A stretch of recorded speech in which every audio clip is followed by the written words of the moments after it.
Tell me who you are, and then kind of tell me how you started Illuminate Mississippi and what Illuminate Mississippi really is, and what you hope to do with it.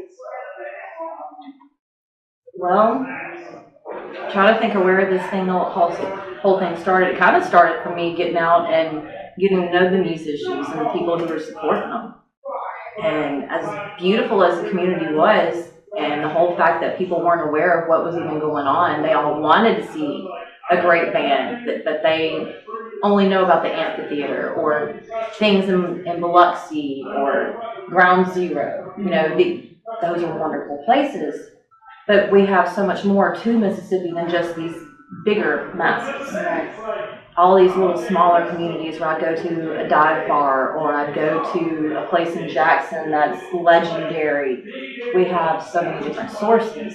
By the time that I was into the music scene and realized what kind of people they were, all I wanted to do was help them push that whole scene a little bit more into the limelight.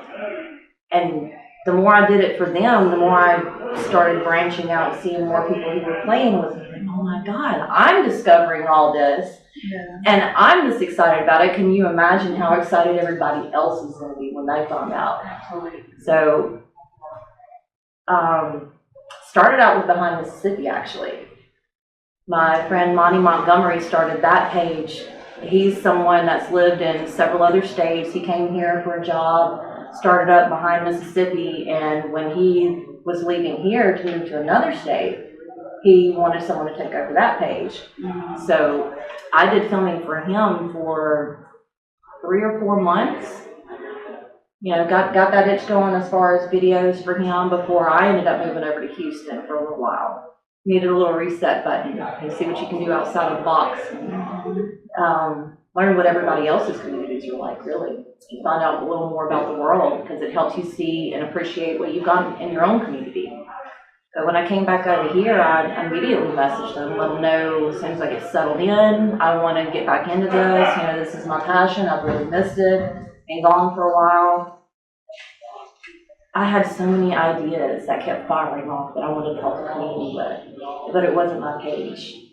I hate stepping on toes with any job that I have, but there was a moment where I felt like I was starting to step on toes with all these different ideas, and not being my page, I'm not going to complain about it, so I just started my own.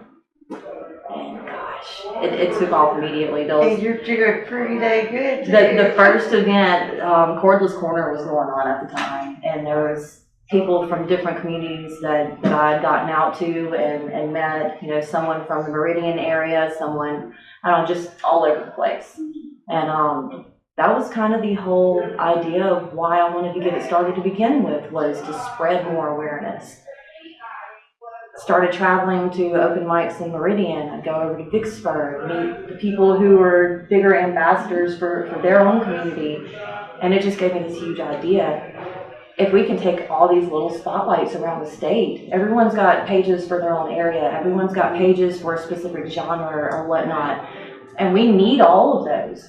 But if we could consolidate all of that into one place, bounce off of each other, tag that person, you know, spread the awareness on that group, spread awareness on this band over here, spread awareness on this venue that's treating their bands right and their clientele right. They're actually trying to give you an experience instead of just going somewhere to drink and listen to background noise. Exactly. And that is what I wanted for our community. We've got production companies, we've got podcasts, we've got radio stations, everybody wanting this big idea to happen. It wasn't me who started all of this. Illuminate Mississippi didn't start with me. It started with me seeing all these people who wanted the same thing to happen. They do, and it is. And I just want to network all of them together, spread a little bit of awareness. Hey, your band needs a drummer. I can't find you one immediately, but I'll always look out for it. Your production company wants more clientele and you work this kind of show. Well, this band over here would fit that mold. Let me give you their number. I mean, booking in general is a huge problem around here. Just networking in general is a huge problem. I don't know why anyone would want to retain contacts for something like that, thinking that maybe they would lose out on getting to play a venue maybe. But the more everyone's sharing their information, sharing what they know. Hey, you could tune your guitar this way. I think it's a lack Hey, of here's my resources contact for or it's a available resource. resources It's because available we have not been aware that this person in North Mississippi could benefit from this person in South Mississippi. Right. And if you know both of them, then you can introduce, and that's just being more proud of the people that you're working with. These are your neighbors who are working just as hard as you. You just didn't know that they were there. and shooting for the same goal. Shooting for the same goal. And then several months into this, I started getting to know the people that are there from the audience standpoint, the musicians that I'm talking to every day. Like, it's such a beautiful community to be a part of. I couldn't let go of it. And it's always like, and you know, everybody's looking for something, you know, a positive from the negatives. You know, like what does this teach me, rather than why is it doing this to me? And like with the COVID and everybody being isolated, it's almost like we were brought out of our comfort zones, and we realized what was going to heal us, and it was the music. And so that's what we were willing to fight. There's a whole lot of like-minded thinking going on in that whole situation between people who love music, people who are willing to break out of a box and not go with the masses and just believe what everybody else is saying. Like, how often have you heard that Mississippi doesn't have a music scene? We do. It's all over the place. I mean, that we've got to make people more aware of it because it is there. But I think that what you've created and what other people in Mississippi are creating, trying to bring because like I said, the resources have not been here. There hasn't been a way for everyone to connect together. They don't realize. Companies that have been open for years and just didn't realize. Right. And so bringing us all together to where we can make those connections and the people who have traveled through Mississippi and seen different types of music. I mean, they have no idea here that they have so much in common with these people here, and if they came together, the sound would be absolutely amazing. And so I think that like what's going on is something, you know, you making this the Illuminate Mississippi. It's saying, hey, we're not ready to let go of what we have here. No, like we have too much to offer for it. This is our movement. It is. We've turned this into an entire movement at this point. It's a community.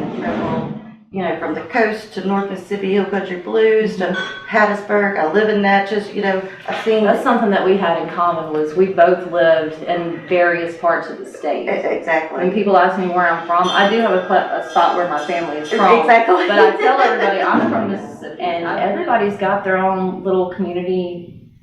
In its own different way. It's similar. Like it's all I think similar. the goal is the same. We may be going about it in different directions, but we're all like trying to hit that unity more. You know, like make a combination between everything that we can. Like it's a collaborative experience that we're going through right now. That's the word for it. It's going to take all of us to make it happen, and we have the talent, we have the people. And we're going to do this. I mean, that's your therapy. That's my therapy. And I feel like a lot of other people have the same, you know, form of therapy or healing. And you know, if I go too long without going to live music, it's like, I know what's wrong with my life. It's like, I need to go see a show. Because it's just, especially like when it resonates with you, it connects with you, and you love the people that's doing it. And like it's so like healing. Oh my gosh. And when you go so long without having that and know that you can't even get it even if you try,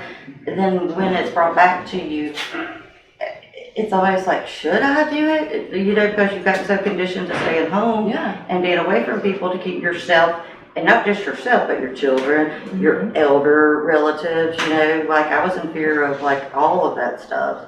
But then at some point, I was like, not living in fear. We're going to this music festival because anything's going to keep us alive. As far as what's going on right now, it's mainly just, you know how social media works. Click and like, comment on it, share it, anything like that. That way, it not only drives traffic to your video to promote your band, but it shows people where to go so they can see other bands in the area. And the more that we keep rotating that around, everybody's going to get more attention and start building more shows with these people because you know that their audience is going to grow as well. So it just helps out.